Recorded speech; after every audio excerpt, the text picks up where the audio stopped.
Springbok Squad 2027. That is what we are going to be doing today. Hello, everybody, and welcome back to Forever Sports. And a very interesting exercise. With the Boks not having played in the last 2 weeks, we've got a bit of time on our hands to kind of look at where Rassie Erasmus's sort of squad building is and where it's going, and get an idea of what the 2027 World Cup squad to try and win an unprecedented third Rugby World Cup in a row might look like. The three-peat is the big goal at the moment for the Boks. The immediate goal right now is to actually go win the Rugby Championship in the next month. After that, it's all about can we win the next World Cup, really. I mean, I think, honestly, even next year, I want to win the Rugby Championship, but this year, for me, has to win the Rugby Championship. Next year, it's more about finalizing that kind of World Cup squad and the likes of that. So basically, what's quite interesting about the Springbok squad is if we look at 2023, it was a very interesting squad with regards to kind of the makeup of the squad. We didn't go with traditionally, looking at how many hookers we need, props, locks, etc., which is why we ended up going with just two out-and-out hookers and then makeshift hookers in the form of Dion Free and a very makeshift hooker in Marco Verstappen. We also looked at, for example, having just one flyhalf go over, whilst we actually had four scrum halves. And I think the reason was that because of injuries at the end of the day and because of the way we had used certain players. And Rassie Erasmus always speaks about taking the right players, not the best players, the right players. And that means that it's not about going and choosing the 33 best South African rugby players. It's about choosing a 33-man squad which ticks all the right boxes with regards to personalities, positions, impact, skill sets. It's about finding that balance, about finding the best possible makeup of the squad that's going to give you the best possible chance of success. And that's what we've gotten it so right in the past, that we haven't been bound by the fact of this is traditionally how it's always been done. This is how many of these sort of players you need. You pick this player over that player because he's had a better season, not necessarily because he's a different style player or a different type of attitude and the likes of that. So it's a very different way of doing things than maybe it was 15 years ago. I do think it's the right way of doing things, and I think it's definitely created some very interesting stories, like a Dion Free, the oldest cap Springbok ever, at finishing the Rugby World Cup final as on-field captain. That is because of a new attitude we probably wouldn't have had a few years ago. But let's get into the squad, shall we? And when we do, I want to know what you think of the squad. Let me know what your thoughts are down in the comments below. Smash the like on the video as well. Let me know what changes you would make to the squad as well. We'll start with the forwards, shall we? And I have included Kolisi, whose dream is to go to the next World Cup. Yes, he might have been a bit slow against Georgia, but I do think that last year, for example, he still looked very comfortable in a Springbok jersey and does not need replacing as is. So let's go through it. I have gone with two out-and-out hookers in Malcolm Marx and Marnus van der Merwe. So I've actually left out Bongi Minambi, but I have included Jan-Hendrik Wessels. Now, the problem is, I do think you need to take three players who can play at hooker at the World Cup. So I think that you probably either need to take three hookers or you need to take somebody who can double up or can play at hooker. Now, I've not included Marco Verstappen. I've not included Dion Free, which means it's taken out those options. As a result, I have put in Jan-Hendrik Wessels within my props. Of those props, I've actually only got one prop from the 2023 World Cup. And I think that we might have two, maybe max three, in all honesty. I haven't included Frans Maher, but I don't know where he's going to be. He's going to have basically an entire year rugby off. He's going to come back in January 2026, and we have to wait and see. Right now, with the long-term injuries, with the fact that I think he's had quite a few recurring injuries, I have my doubts about whether he might be able to make it. But again, we'll only see come next year. So I've replaced him with Wilco Louw.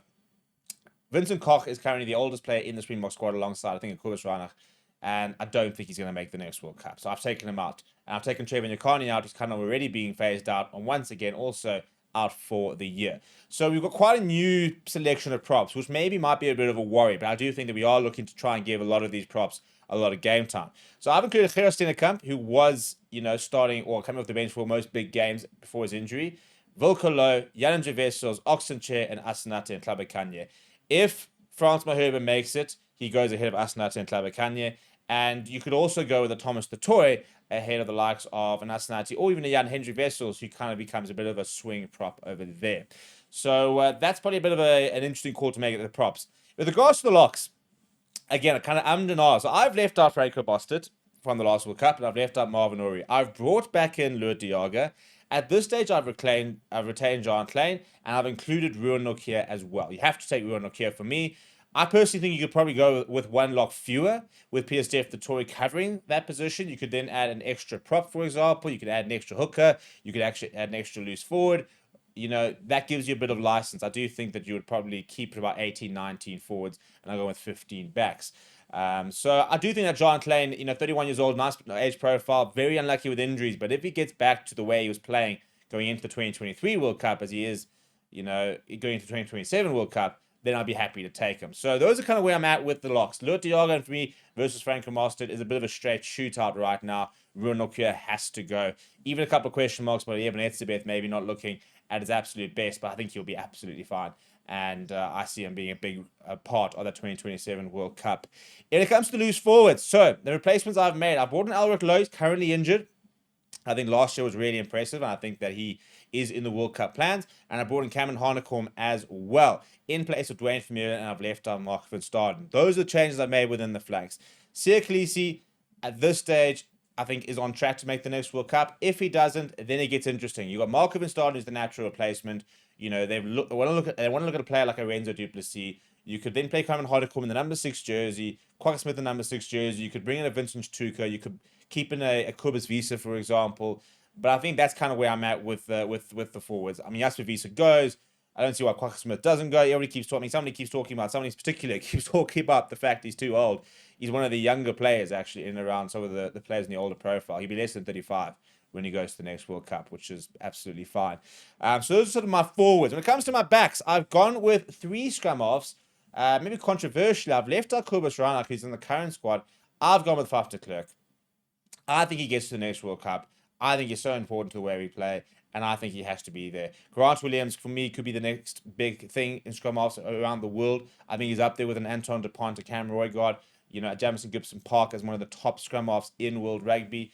And I think he's so good. And then I reckon Mono van den Berg at this stage goes. So I think at the moment, it's Grant Williams goes, and the questions are who are the other 2 players that go with them. I don't think we see 4 scrum halves going again right now, the way the squad makes up. And the reason for that is because we've got fly halves all of a sudden. So I've gone Andre Pollard, Mai Liebach, and Sash Fine Mazulu. Now, Andre Pollard was not even on the initial list to go in 2023. He was brought in as an injury replacement. So, we've actually added 2 fly halves to the squad that initially flew out in the 2023 World Cup. Then a bit of an important change. I've included Canan Moodie as a centre. We know he plays on the wing as well. But again, we talk about hybrid players. I've got Canan Moodie in the number 7 jersey. Andre Esterhuizen obviously also covers flank. So we'll interested to see how that experiment goes. But obviously, from a forward's point of view, you basically have an auxiliary forward in Andre Esterhuizen if you want to go with him in that sort of capacity. So I've gone with 4 centres: Damian de Allende, Andre Esterhuizen, Canan Moodie, and JC Creel. 2 inside, 2 outside cover. And Damian de Allende can play outside centre if needed. Damian Willemse can play inside centre if needed. So we're quite well covered. From a wings perspective, I've got Kurt Lawrence, Cheslin Colby, and Edwin van der Merwe. Edwin van der Merwe straight swap with Makazuma Pimpi. And then Apelele Fassi is coming for Willie LaRue. Damian Willemse retains his spot. I think this is pretty close to actually what we might see. I think players who might be on the fringes are your Kobus Reinach, for example. Interested to see how Ethan Hooker goes in the next few years. Whether the Hendrickses make a bit of a return. But I think that's pretty close to what we might see. I think it ticks all the boxes. You've got hybrid players there. Sash Famigomazulu, you can play 10, 12, 15. Willemse, same, 10, 12, 15. Fassi can play 15, 14. Edel van der Merwe, either wing. Kurt Lawrence, either wing. Cheslin Colby can cover full back. Canan Moodie, 13, 14, and probably 11. Andre Esterhuizen, 12, 10, and potentially flank. So you've got lots of options in that squad, and I think that it's a nice makeup. Again, you've got 18 forwards, but it could potentially be 19 of Andre Esterhuizen, who kind of makes that sort of switch. I think you've got sufficient cover across the 2 sides. So that's my 33-man squad. What do you think? What would you change? Let me know down in the comments below. We will review this in 2 years' time when we make that squad announcement, sort of see how far we are. I think I'll be happy with anything over 80%. 80 to 85%, I think we'll be done a pretty good job from a prediction point of view.